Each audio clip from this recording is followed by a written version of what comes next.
Okay, imagine this. You have an employee. He's not rude, not lazy, not defiant in any normal way.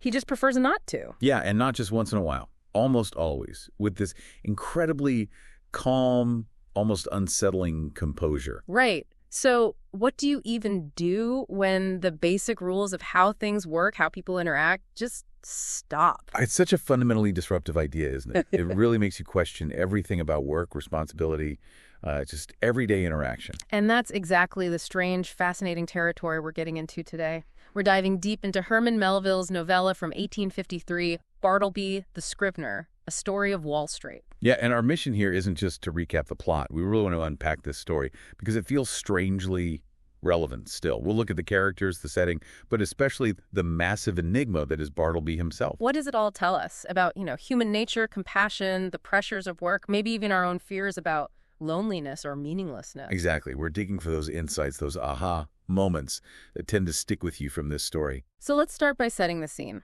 It all begins in, well, what seems like a very orderly, maybe even dull place.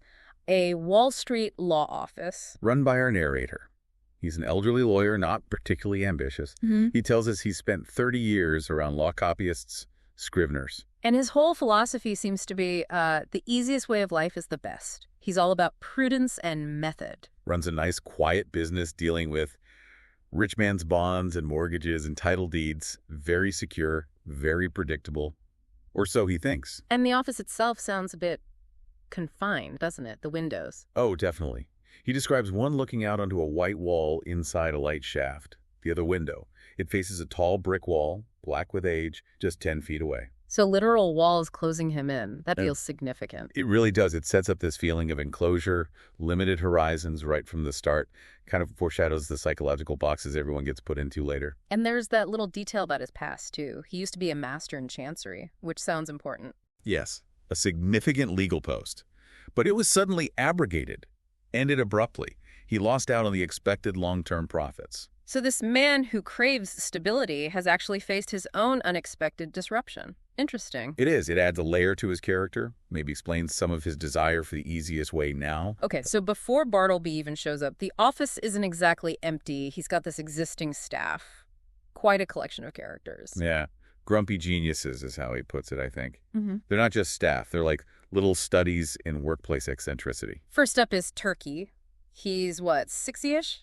A short, pursy Englishman. And he's got this bizarre split schedule. Mornings, he's amazing, super efficient, steady, gets the work done. But then comes noon, dinner time. And boom, total transformation. His face apparently blazed like a grate full of Christmas coals. He gets reckless, noisy, makes mistakes, blots on the documents. Impatient, even insolent. It's like Jekyll and Hyde, but dictated by lunch. Pretty much. And he defends his afternoon self, calls it his devotions. Yeah. Tells the narrator he's his right-hand man. He even plays the age card, right? Something like old age should be honorable, even if it blots the page. Exactly. He tries to create this fellow feeling. And the narrator even tried giving him an old coat, thinking it might help somehow. Yeah, make him feel more respectable. But it totally backfired, made him more insolent. The narrator notes that prosperity harmed Turkey. It's a little glimpse into how intentions don't always match outcomes with people. Okay, then there's Nippers. Younger guy, about 25.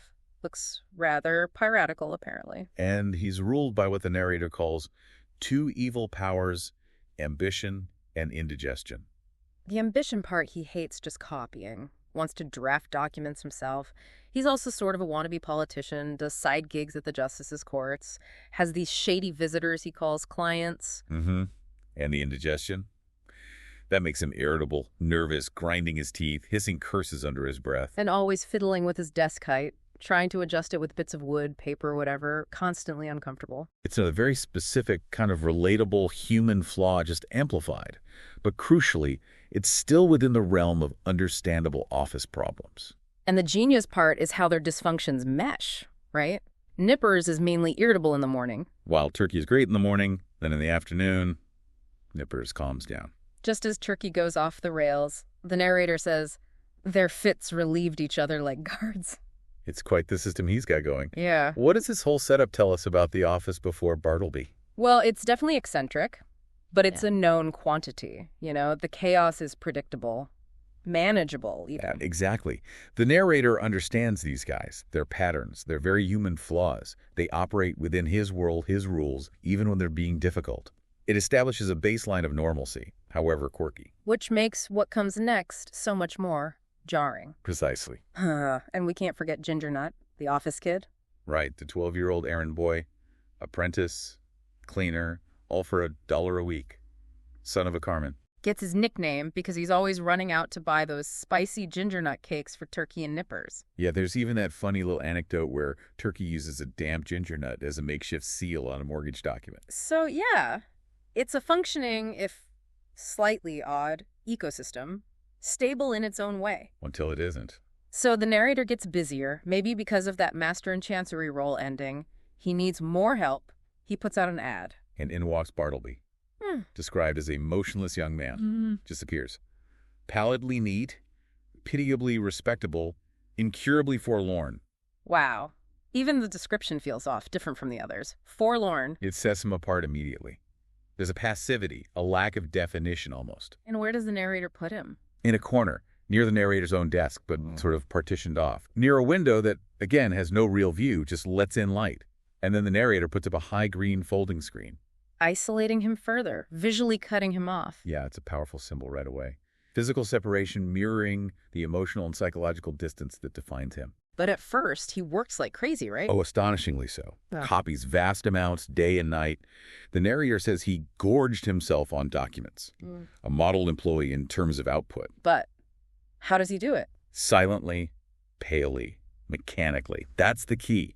No interaction, no sign of personality or engagement, pure mechanical efficiency. It's almost too perfect, like a machine, not a person. Exactly. It shows he can do the work within that very narrow transactional sense, but there's no human element, which makes his later refusal so much more baffling. He's not incapable, he just stops choosing to. Which brings us to the phrase, I would prefer not to. It starts small, doesn't it? Yeah, the narrator needs help checking a short document, a routine task. He calls Bartleby over. And Bartleby just says it, calmly, firmly. I would prefer not to. The narrator is completely floored. Asks again. Bartleby just repeats it. No anger, no explanation, just that mild, firm refusal. He notes Bartleby's face is leanly composed, his eye dimly calm, no agitation at all. And that lack of expected reaction is what disarms the narrator. It's not defiance in a way he recognizes. It's something else, something passive and absolute that just sidesteps the whole command structure. It's like the rules of interaction just dissolved. Precisely. It challenges the very basis of the employer-employee relationship and maybe human interaction more broadly. Then comes a bigger test. Comparing some long, important documents. Needs all hands on deck. Right. This is a core function of the office. Yeah. The narrator gathers everyone, calls Bartleby. Same response. I would prefer not to. And then he just quietly slips back behind his screen. Wow, just retreats. The narrator says he felt turned into a pillar of salt. No. He tries reasoning, common practice, saves time, but Bartleby's decision is clearly irreversible. This isn't just refusing a task anymore, is it? It feels bigger. Oh, much bigger. It's like he's opting out of the whole social contract of the workplace, maybe society itself. Melville's really probing here. They're saying that. What if someone just opts out? Without a fight? Just no. And the other clerks, how do they react? Predictably, based on their personalities. Turkey, it's morning, so he's polite, agrees with the narrator that Bartleby should comply. But Nippers. It's morning, so he's irritable. Yeah, Nippers basically says, kick him out. Even Ginger Nut pipes up.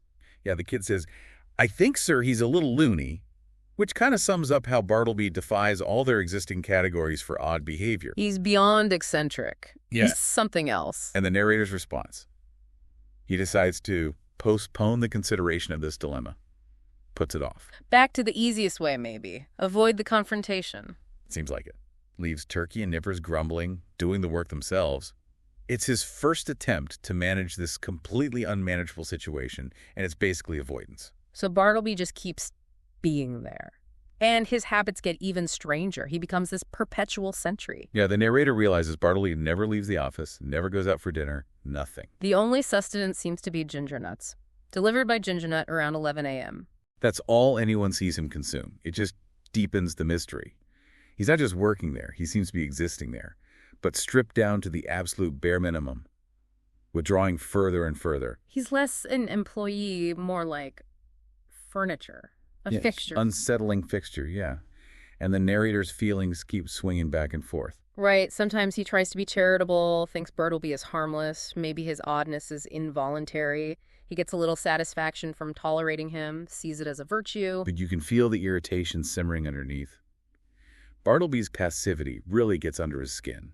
He's tempted to provoke him, just to get some kind of normal, angry reaction. And the refusals pile up. Still won't compare papers. Which gets Turkey riled up in the afternoon, naturally. Yeah, Turkey wants to black his eyes for him. Pure afternoon turkey bluster. But Nippers, in his calmer afternoon state, suggests maybe it's just a passing whim. They just can't figure him out. He doesn't fit their models. Then Bartleby starts refusing. Even simple errands won't go to the post office. Won't even relay a message to Nippers in the same room. And then comes that really weird part. The narrator notices himself starting to use the word prefer. And Nippers, too. It's like a contagion. The narrator gets genuinely spooked, thinking his own mind is being affected by Bartleby's presence. What do you think Melville's getting at there? The power of that passive resistance. I think so. It's showing how Bartleby's extreme withdrawal isn't just affecting workflow. It's subtly messing with the language, the thought processes of the people around him. His rejection of norms is so powerful, it starts to warp their reality. A really chilling idea for the narrator. Then the final step. Bartleby just stops working altogether, declares he's decided upon doing no more writing. Confirms later he's permanently given up copying. Just stops. Becomes, as the narrator says, not only useless, but afflictive to bear. A millstone. But alongside that frustration, the narrator also feels this deep sorrow for him. Sees him as completely alone, a bit of wreck in the mid-Atlantic. That image really sticks. Utter isolation. It marks a shift.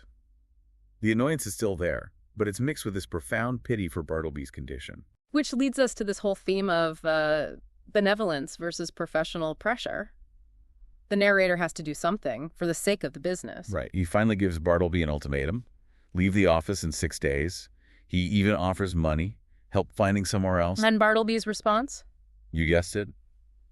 I would prefer not. So the narrator thinks he's arranged a quiet departure, feels quite clever about it. And the next morning, the office door is locked. From the inside, Bartleby's voice says, "Not yet. I'm occupied." He's trapped by Bartleby's sheer inertia. What a reversal. It's incredible. The narrator is thunderstruck. He can't physically force him out, feels he can't scream at him. He even thinks about those real-life cases of violence in offices, the Adams and Colt tragedies. Worries about losing control. Exactly. He consciously pulls himself back from nervous resentment and finds this rather unexpected way to cope. He remembers the Bible verse, love one another. Yeah, a new commandment give I unto you, that ye love one another. He forces himself into this mindset of sweet charity, thinking, poor fellow, he has seen hard times and ought to be indulged. It's a coping mechanism, really. Trying to reframe the situation through charity because practical solutions have failed. Absolutely. And it gets even more abstract. He starts reading Philosophy Edwards on the Will, Priestley on Necessity. Tries to rationalize Bartleby's presence as fated, predestined. Yeah, convinces himself it's all part of some mysterious purpose of an all-wise providence. Finds a weird sort of peace in it, bizarrely feeling never so private as when I know you are here. He's basically made Bartleby into a philosophical problem instead of an office problem. It's a fascinating psychological move. But reality intrudes. His professional colleagues start noticing. The outside pressure. Visitors, other lawyers see Bartleby just standing there, doing nothing. Whispers start. It affects the narrator's reputation. This wise and blessed frame of mind he'd constructed starts to crumble under social and professional judgment. And he starts worrying about the long term. What if Bartleby just stays? Forever outlives him, takes over the office by squatter's rights. That fear, the fear of professional ruin and this intolerable incubus permanently attached to him, finally overrides the charity and the philosophical acceptance. He decides Bartleby must go. But Bartleby won't be compelled. So the narrator makes the ultimate move. He leaves. Decides to move his entire office just to get away from Bartleby. Tells Bartleby he's moving. Bartleby's reaction. No reply, of course. And on moving day, as they empty the office, Bartleby just stays behind his screen, motionless. When they finally remove the screen, he's just standing there, mute and solitary in the empty room. The narrator leaves him some money, says goodbye. And the money just drops to the floor. He won't even take it. Complete detachment from everything. Surely that's the end of the narrator's involvement. You think? But a few days later, the new tenant, another lawyer, shows up in the narrator's new office, totally perturbed. Let me guess. Bartleby's still there. Still in the old office. Refusing to leave, refusing to do anything. Just there. Oh, man. The landlord and the other tenants are furious, obviously. They track down the narrator And demand he takes responsibility. Yeah. Bartleby's apparently haunting the whole building now, sitting on the banisters, sleeping in the entryway. The narrator is legally, morally, completely stuck. So he tries one last time, goes back to the old building. One last desperate attempt. Finds Bartleby on the banister, and he just starts throwing out job ideas, anything. Copying again, clerk in a store. Bartleby says the store would be too much confinement. Right. There may be a bartender, bill collector, traveling companion to Europe. And Bartleby's response to everything. Variations on, I would prefer not to make any change. Or strangely passive things like, I like to be stationary, but I'm not particular. It's maddening. The narrator even offers to take him home, doesn't he? To his own house. Yes, an incredible final gesture of desperation or maybe compassion. Come live with me, Bartleby. And Bartleby says, No. At present, I would prefer not to make any change at all. That's the final straw. The narrator just flees. He's utterly defeated. there's really nothing more anyone can do within the normal bounds of interaction. Nothing. So the landlord calls the police. And Bartleby is arrested as a vagrant, taken to the Tombs, the city prison. And he goes completely passively, offers not the slightest obstacle, just silently acquiesced. The narrator doesn't abandon him entirely, though, does he? He visits the prison. He does. He speaks to the officials, says Bartleby is honest, asks for him to be treated indulgently, finds Bartleby in the prison yard, the grass-platted yard, just standing there facing a high wall. Another wall. Always walls. And Bartleby barely acknowledges him, just says, I know you, and I want nothing to say to you, and confirms, I know where I am. It's a final, complete severing. The narrator still tries to help, arranging for better food from the prison grub man. Mr. Cutlets. But Bartleby refuses that too. I prefer not to dine today. It would disagree with me. I am unused to dinners. Then turns back to face the wall. Unused to dinners. Like he's unused to living, almost. It feels that way. The grubman speculates he might be a high-class forger like someone named Monroe Edwards who died in Sing Sing. It's another attempt to put Bartleby in a box, give him a label, however wrong. And then the inevitable end. The narrator visits again, days later, finds Bartleby dead, at the base of the wall, curled up, knees drawn, head against the stone, eyes open. Chilling. The narrator closes his eyes. The grubman asks if he lived without dining. The narrator says yes, and then adds that strange, cryptic line, with kings and counselors. What do you make of that? It suggests a kind of peace, maybe, a release. Or perhaps that Bartleby, in his detachment, had achieved some kind of profound, albeit tragic, sovereignty over his own non-existence, joining the ultimate quiet company. But Melville adds one final piece, a postscript almost, a rumor the narrator hears later. Months after the death, a vague report that Bartleby used to work in the dead letter office in Washington, D.C. And was suddenly fired due to a change in administration. And this potential clue hits the narrator profoundly. Dead letters, he thinks, like dead men. He imagines the job constantly handling letters filled with hopes, plans, money, messages of love or pardon. That never reached their destination. Sorting them for burning, rings for fingers already dusted, money for people no longer hungry, pardons for those who died in despair. On errands of life, these letters speed to death. That line is devastating. It provides this powerful potential explanation for Bartleby's state. Imagine being immersed daily in that tide of failed communication, extinguished hope. It could certainly lead to a kind of profound despair, a sense that all connection is futile. It reframes his I would prefer not to. Maybe it's not just preference. Maybe it's a symptom of having witnessed the ultimate dead end of human striving. It turns him from just an oddity into possibly a casualty of a system that deals in failed connections. It makes his silence, his withdrawal, seem almost like a logical, if tragic, response. So wrapping this up, what does Bartleby really represent? What is he resisting? Is it just work? Or something much bigger? Society, life itself? Melville doesn't give us a neat answer, does he? Bartleby remains this enigma, but he forces us and the narrator to confront these huge questions. And it leaves us with something to think about, doesn't it? What does it mean to prefer not to in a world that constantly demands the opposite action, engagement, fitting in? And maybe how do we react when faced with something or someone that seems fundamentally unreachable, unfixable?